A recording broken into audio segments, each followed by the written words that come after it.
Our next video talks about the 5-20 rule. The 5-20 rule is easy to understand. It doesn't mean like 5:20, you know, like 20 minutes after time. I mean, it means, what is? Just let them watch the video.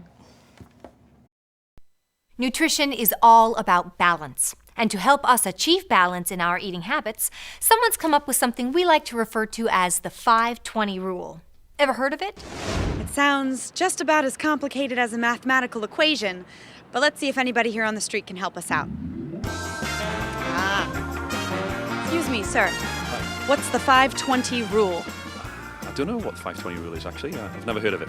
Sounds like a tax code thing. The 5-20 rule. Exactly. Any ideas, Sam? Yeah. Maybe vitamins? 5 carbs, 20 grains. Wait, are there 5 or 7 food groups? Let's keep asking.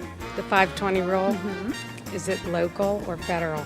Okay, can you tell me what the 5-20 rule is? I don't know. The 5-20 rule? Is it something about 5 fruits and vegetables every day? Where is everyone? I don't know. Can you tell me what the 5-20 rule is? What is it about? It has something to do with nutrition. Does anything come to mind?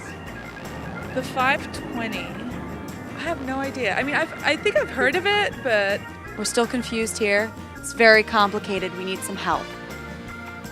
Please. Here's the deal with the 5-20 rule. If a food has 5% or less of the daily value of a nutrient, say a bottle of juice that contains less than 5% calcium, then that food isn't a good source of that nutrient, calcium in this case. But a food with 20% or more of a nutrient means it is a good source. So, a glass of milk that has 25% calcium is an excellent source. The rule also works for nutrients you may not want a lot of, like saturated fat or sodium. With those nutrients, try to stick to the servings closer to 5%, not 20%. See, the 5-20 rule was easy and is simple to apply in keeping a balanced diet. Yeah, just remember, sometimes 20% is good and sometimes it's bad. 20% of those nasty trans fats, that's bad. But 20% vitamin C can do it for you. Under 5 and over 20. Got it?